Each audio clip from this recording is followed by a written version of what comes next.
welcome back to Indie Rebel, the podcast for independent filmmakers. My name is Christopher Tempel, and today we're going to be talking all about pre-vizing your film. And we're going to talk about what pre-viz is, we're going to talk about different types of pre-viz, and it should be a lot of fun. Pre-viz is a very important part of the process because it's where you really start to dial in what your movie is. You know, this is where we start to take the script and now we figure out what shots we need to shoot in order to bring that script to life. And it can be a very creative and fun exercise when it comes to making your film and planning this all out. Now, I want to start off by saying this concept is not needed for every project, especially at the Indie Rebel level. However, if you're doing anything that's heavy on the action, heavy on visual effects, this is going to help you out a lot. It's also good for when you have a crew. So if you've got a team of people, no matter how small, working with you, and it's not just you and your actors, then having at least something to be able to show them as far as this is what the shot is going to be can be extremely helpful. And at the end of the day, having a pre-viz in place it's a worst case scenario insurance plan. If you show up on the day and have no clue what to shoot, you can follow your plan. You can follow your storyboards and know that you're probably going to get everything you need just by doing that. So let's start off by talking about what is pre-viz. When you hear myself or someone else in the industry talk about pre-vizing, what is that? Pre-viz is pre-visualizing your movie. It's going through your script and saying, hey, this is what we want the thing to actually look like. And there's two main types that we're going to talk about today. The first is storyboards, and this is by far the most common. This is something that anybody can do at any film level. And a storyboard is basically a big comic book for your movie. So if you're into comics, you'll love storyboards. Storyboards can be fully fleshed out CG renders. They can be professionally illustrated, or they can be very crude stick figures. It's just basically showing here's the frame of the cinema screen, and here's what we see on the screen, and this is where everything is in relation to each other. And so you're drawing out shot for shot what it is that you want to accomplish. The other type of previs is animatics. And animatics are mostly going to be used on higher end blockbuster films, anything by like Marvel or Disney, that kind of stuff. And it's a moving storyboard or an animated storyboard. That's part of where the name animatic came from, okay? Famously, animatics used to be done either on home video, like in the case of Indiana Jones and the Temple of Doom. They did the whole minecar scene as a what they called a videomatic at the time, basically taking a video camera and action figures and getting all your shots that way. They can also reuse existing footage. George Lucas did that famously with the Death Star trench run in the original Star Wars A New Hope. He cut together World War II footage from both movies and I think even just archival footage, and was able to cut together, these are what the shots are going to be of the spaceships flying by and the gunners trying to shoot them down and stuff like that. And he had a full cut of the movie or of that sequence with all this old archival footage. And so that was another early use of animatics. These days, animatics are typically going to be all done with CGI, computer-generated imagery. And they can be very crude computer animations, or they can be very polished and professional animations that look very, very close to the real thing. And you're going to find that's very common in Marvel type stuff. So we've got storyboards and we've got animatics. Now, as I've mentioned, this is not always needed, this process of pre-vizing your film, but it is always going to be a good exercise for the director because it teaches you to think in terms of shots. And if you can start thinking in terms of shots and not just the scene as a whole, that's where you're going to start finding your voice as a director and saying, you know, these are the kind of shots that I'm drawn to, and this is the way that I visually want to tell my story. And it helps you as an independent filmmaker because you're realizing that you're really just getting little snippets. Everything you do, whenever you turn on that camera, you're getting just a snippet of the action, a snippet of the scene. And it will make your movie better when you start realizing how all these snippets go together. One way that I like to encourage independent filmmakers to start to get in this habit of thinking in terms of shots is a really simple exercise. And that's you pop in a Blu-ray or DVD of your favorite movie and find a sequence in it or a scene that you really enjoy. And every time there's a new shot, hit the pause button and then quickly on a piece of paper, do your own storyboard version of it. And if you can only draw stick figures, then draw stick figures. If you're a little more artistic and you've got some more drawing abilities, then elevate your storyboards a little bit. But start sketching them out yourself and then compare what you've drawn to what you see on the screen, and it allows you to just start to make that connection of, oh, yeah, this is how I would illustrate that shot. Because then when you want a shot like that in your film, now you've got a little practice on how to do it and what that shot needs to look like. You're going to start paying attention to things like just the different camera angles. What's the height of the camera? What's the height of the actors? What's the relationship of the actors in the scene? That kind of a thing. Another exercise that's really beneficial for the indie filmmaker is when you're doing this and you hit pause. This is especially great with action movies. Look at the shot on your screen and say, what's the indie rebel version of this? If I, with what I have and my abilities, could I pull off something like this?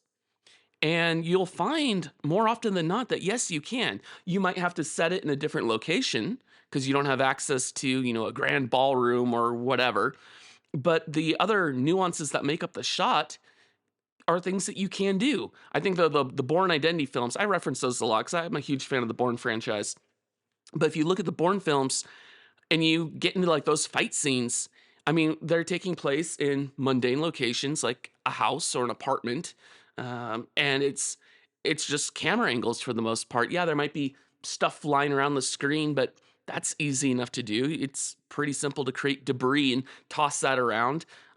Go to the hardware store, get some balsa wood, and you can make some breakaway props and things. We can talk about props in another episode, but always be thinking and trying to reverse engineer shots like that. And I really think this exercise helps you learn how to do that.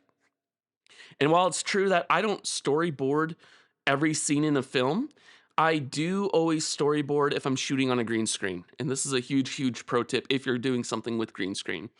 And the reason is because when you're filming on a green screen, it is super easy to get lost in that space when all you've got is a green background behind you. And especially when you have a smaller screen like me, I've got a 20-foot by 12-foot green screen, and it's wraparound. It goes down to the ground and curves, so I can do full body shots of actors on it. But, the thing is only 12 feet wide. That's all I got to work with. And so for me, storyboarding those sequences in advance, like I've got a scene at the end of my newest movie, Leap, where we shot the whole thing on a green screen. And I had to storyboard it out and know who the actress is talking to and what's around the actress. And because I'm having to use my actress to change my camera angles. And what I mean by that is if I'm filming against a green screen, there's not a whole lot of spots the camera can go, especially when the screen is that small. So if I want to do a reverse shot, I have to have my actress turn and face the screen. And then when I want her, when I want to see her face again, I have to have her turn back. And you're changing the lighting when you do that. And the only way I could really even shoot anything like that is to have it pre-vised out. And I did it with storyboards. I could have done it in Blender, which is a 3D animation program we'll talk about in a bit, and done it in full 3D. But the storyboards were good enough for what I needed to do with it. The other thing I will always do, again, if I'm not storyboarding an entire movie, is I storyboard or at least illustrate key shots. What are the money shots? What are the shots that I know I'm going to want to put in a trailer when I get done with the shoot? And those I will storyboard out because that reminds me that, oh yeah, hey, I need to make sure I get these. And one of my favorite ways to do that is as I'm going through my script, your script is only printed on one side of the page. So when you have your script in a binder, you open it up, it lays flat. You've got your screenplay on the right side, and you've got all this blank space now on the left-hand side. And I will draw my little storyboards right there connected to the scene that they're in. And that way, I'm on set, I've got my script open, I'm flipping through stuff. Oh yeah, hey, I need to make sure I get this shot, whether it's like an aerial drone shot moving up as the truck drives off into the distance. It's a shot of the two lovers at sunset. And I know I want it to be a wide sweeping epic angle or something like that. So I always try to make sure I have those handy, even if I'm not storyboarding everything. Now, if I'm doing a short film, a lot of times I will storyboard the entire thing. I did a monster movie called Fins about a lake monster, and I storyboarded the entire thing using an application we're going to talk about in a little bit called Pre-Viz Pro. And that was extremely helpful for me.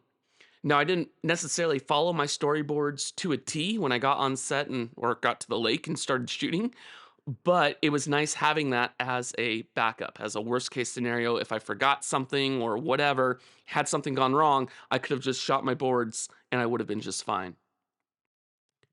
And I really do want to stress that it is important not to get too hung up on your storyboards. Okay. They are really just a backup plan in a lot of cases. Now, if you're doing high-end visual effects or action scenes, it's a little more important to stick to the plan then. But if you're storyboarding, let's say a dialogue scene, and you know that, hey, this is the coverage I want to get, don't be afraid to stray from it a little bit. There's an example from the book, The DV Rebels Guide by Stu Mashwitz, where he was shooting a film, and there was a scene that took place in a skateboard shop. And he had storyboarded it. So the guy enters the door and they have this conversation, and you're basically looking out the windows of the shop.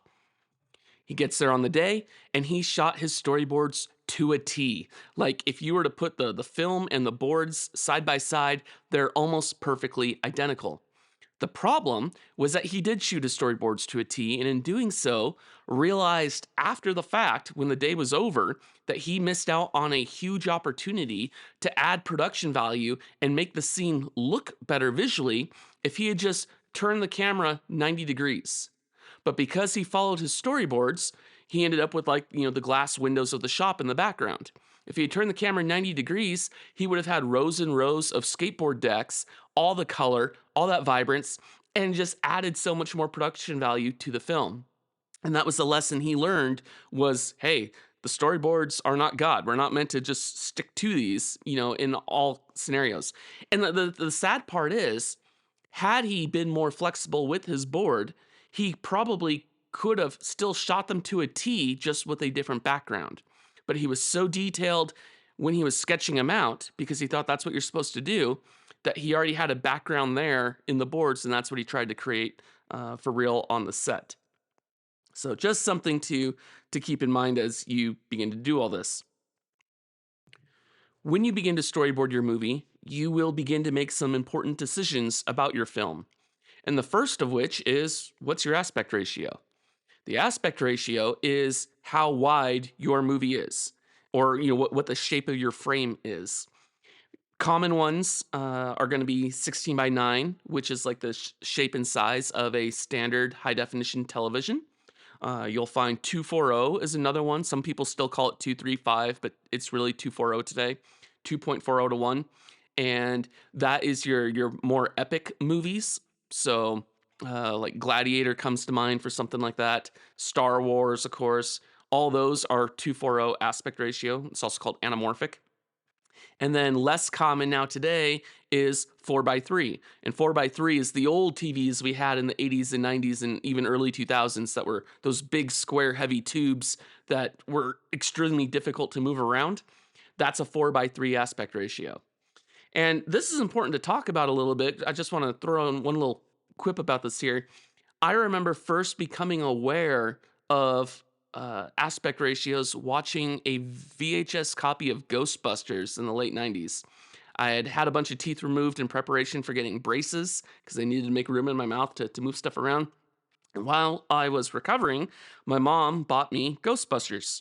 And I'm watching it, and it's the scene where they are in the elevator and they're flipping on their proton packs for the first time. They're about to go battle Slimer. And I noticed a very mechanical, artificial looking pan from character to character as they're having this dialogue scene in the elevator. And I realized very soon after that the reason for that was because it was actually shot in widescreen. Ghostbusters is a widescreen movie. It was shot, I believe, just 16 by 9. I don't think they went anamorphic on it. But it was, when you take a widescreen movie and you're trying to compress it down into this 4:3 aspect ratio to fit your full screen TV, they have to artificially pan the shot to go from character to character just so you can see them. And this is why you will see when you watch like a movie that's shot in 240, even on a widescreen TV, you still get some letterboxing at the top and the bottom. That is not added by the filmmakers to make the movie more cinematic. It's added artificially by your TV so it can display the entire frame. Everything that the filmmaker shot is visible on the screen at that point. And another little side tangent. This is why I'm highly against filmmakers adding black bars to the top and bottom of their videos to make them look cinematic, or because they think it makes it look more cinematic. It's like all you're doing is you're just cropping off the top and bottom of your frame. When I shoot a movie that I want to be in the wides or ultra wide, anamorphic style format, I have crop marks on my camera that automatically frame that stuff off. I know I'm only going to be using the center 240 section of that. It's not an afterthought, it's something I planned ahead. My storyboards will reflect that. My storyboards are the anamorphic style 240 ultra wide storyboards when I do this. So don't feel like, oh yeah, I need to add the black bars or I need to use the most ultra wide aspect ratio, because not every story demands being shot in an ultra wide aspect ratio. A lot of dramas and comedies, especially, like if that's what you're doing, it's perfectly fine to do those at 16:9. It'll fill the entire frame of your TV. It's going to look really, really nice. And the audiences expect that. They don't expect, the scope and the scale of Gladiator or the latest action movie when you're telling a love story. All right. So when you choose your aspect ratio, make sure that it does play to the genre of that you've chosen for your film. Let's talk about templates real quick. Templates are a great way to do your storyboards because the aspect ratios are already laid out for you. And my favorite template is one you can find online for free from Panavision. Panavision makes the lenses, for those that don't know. And you can just Google free Panavision storyboard template. And what you'll get is a PDF file where each page of the PDF is a set of blank storyboards with the different aspect ratios. Each page is one aspect ratio. And so if I'm doing a 16:9, I'll just print off a bunch of copies of the page that is the 16:9s. If I'm doing 240, I print off a bunch of copies of the page that's done in the 240. And it just makes it really, really easy. Whenever I run out, I open up that PDF file, boom, print the page I need to, print it multiple times, and I'm off and running. I've also in the past used a spiral bound notebook with lined paper in it. And I used, I think it was 4 lines to make up the height of my frame.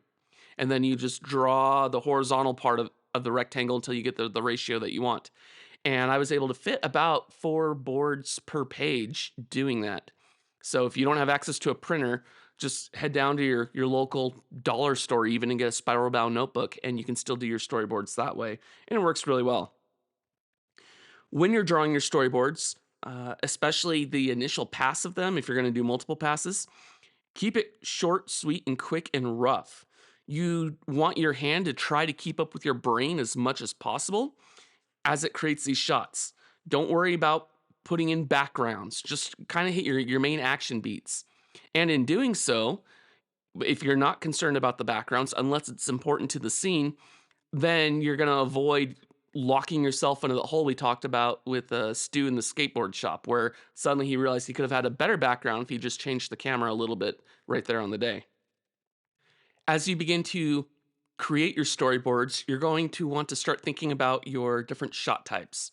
Is it an ultra wide angle? Is it just regular wide? Is it medium? Is it a close up, an extreme close up, like where all you see is the guy's eyeball?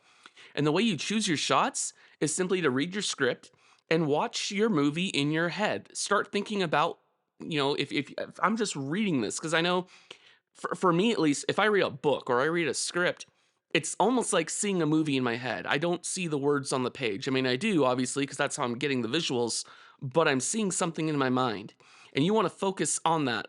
Focus on what you see in your mind, and then just make a list. Oh yeah, I'm seeing a shot of this, I'm seeing a shot of this, I'm seeing a shot of this. This is called a shot list. And this is a perfectly acceptable way to start planning out your shots. It's still a form of pre-vising because you're saying, this is what I need in order to make my day, in order to make things happen. But now, if I go through and I watch it in my mind, not only do I make that list, but I'll do a quick little thumbnail sketch. And what I mean is just like really, really small, really quick and dirty, stick figures. What are the angles? Is it Sergio Leone style where I'm really ultra wide and then I get really extreme close? Is it a little more conversational and not as heavy, just simple over the shoulder shots of two characters talking? Is there an interesting camera angle involved where I get to a spot and in order to accentuate that beat in the scene, I see it in my head as being an aerial shot super high up that I'll need to get with my drone? Or is it like extremely low angle? Is it very creative? Like where, I think it was the Great Train Robbery, where the train basically it looked like it was running over the camera.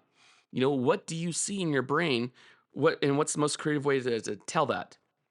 So you sketch them out, and you're pretty soon you end up with like a rough sequence of your scene. And you're like, oh yeah, I can look at that and say I'm going from A to B to C to D, and you're able to make those connections.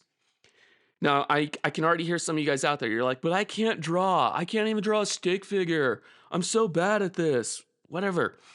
There is alternatives. If you're willing to get a little techie and a little bit nerdy, 3D software. Download Blender. It's totally free. I've been using Blender for over 20 years now. I started with that in 2001. And I've done very simple either animatics or even just storyboards right there inside of Blender. Choose your camera size, bring in a couple primitives into your scene that can represent certain things. Like if I want a car driving by, I might just take the simple cube, stretch it out to make it more of a rectangle, and I animate that going by. I mean, it doesn't have to be anything super fancy. The downside is that you do have to learn a piece of 3D software if you're going to do that.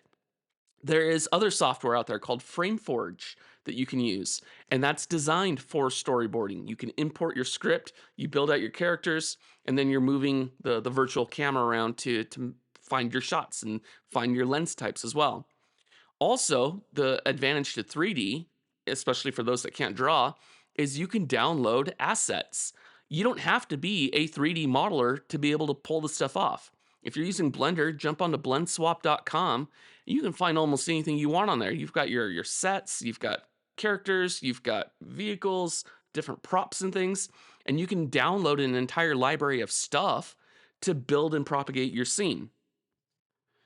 And then for those of you that are really stubborn and you either don't want to draw or say that you can't draw and you don't want to learn 3D, well, there's another option, and that's using your smartphone. There's an app for the iPhone called Pre-Viz Pro, and it is absolutely amazing. It's actually my favorite way to storyboard these days. I might start really quickly with thumbnail sketches and doing that, but then I very quickly move it over to Pre-Viz Pro. Here's how this works. Pre-Viz Pro allows you to, right there on your phone or your Mac computer, if you've got like a M style processor, M1, M2, whatever, I've got an M2 here, build out your scene. And you build it using just some basic shapes. It's very intuitive, very easy to use. And then you can also get on and download models as well right within the program. I believe they come from Sketchfab. Could be wrong on that. It might be SketchUp, but either way, you're able to download extra models that you need. So when I was doing my animatics and previs for Fins, my monster movie, I needed a canoe because I have a canoe that I was going to have my actors use in the film. And so right there within Pre-Viz Pro, I got into the model library, I downloaded a canoe, I changed the color to match mine, and I'm off and running. You can design your characters. It's got a library of like 6 different characters you can choose from. You change their height, change their hairstyle, facial expressions, and then you can change the color of their clothing. It's perfect. And then you can also choose their poses as well. So you get your scene all set up. And then this is my favorite part. This is where it's really cool. You enter AR mode. AR stands for augmented reality. When that happens, it blows up a life-size version of your scene through the camera of your phone. So you're looking through the phone like you're taking a picture, and you're able to move around this 3D model and mock-up that you just built. So if you've got 2 characters, standing in a room or standing outside of a car, go outside your house, go into AR mode, and now here's your 2 actors as if they were actually there. And there's that virtual car. And now you're able to move around with your phone and say, hey, I like this shot. I like this shot. And you quickly just take pictures of your virtual scene. And what I really like about this is because that's part of the fun of filming on set is running around with the actual camera and saying, what does the scene look like here? What does the scene look like over here? Hey, this one's interesting. And you're able to do that in advance and get all that experimentation out of the way so that when you do show up on set, if you're doing something where you're you know pressed for time or whatever, you're able to just get what you need. Follow your boards. You've already had your time to play and to experiment with that. Now, the one downside to Previz Pro is it can be a little bit expensive. I believe you can buy the program outright for like 200 bucks. I don't know what it is currently. I think they also have a subscription plan for it now too, which makes it more accessible to more people. But it is super awesome and really, really powerful. Now, let's say you don't want to spend that kind of money or you really just don't want to mess with any sort of 3D models at all. Then another option that's a lot more affordable is called Magic Cinema Finder. And you can find these, it's an app, and they have a different version of the app for the different cinema cameras that are out there. So there's one for Black Magic, there's one for Red, there's one for Ari. And so you go through and you say, okay, well, I'm shooting on a Black Magic. So I download the Black Magic one. I think it was only like, I don't know, $6 or $7 to purchase this app. And what this one does, it still uses your cameras, but it allows you to program in the sensor of your cinema camera and what lenses you're using on that cinema camera. So in my case, I've got the Ursa Mini 4K. I'm able to select that sensor in the app. I also have a 24 to 105 Canon EF lens. And so I can set my zoom range to be between 24 to 105. Now, when I'm on set, I use this a lot for location scouting, by the way. If I want to make sure that I have enough room to get what I want, like when I'm on location, I'll go stand off in the corner or wherever I think I'd want to shoot the scene from. And I'm able to, using this Magic Cinema app, actually be able to see what it's going to look like on the day when I'm there with my big cinema camera. And so it's really nice to be able to have that and to make sure that, hey, I can get a really cool shot with this, or here's the different shots I'm going to get. What you do to Previz is you take this one step further. You show up to the location or a generic location if you want. Get a couple friends. They don't even have to be actors. And just have them stand where the actors would be. Now you move around. You take your snapshots. Boop, boop, boop, boop. And you're good to go. You can print these out. It has all the camera lens data on it. So you know on the day, oh yeah, that over the shoulder shot, I need to be shooting at, a 50 or a 35, whatever it ends up being.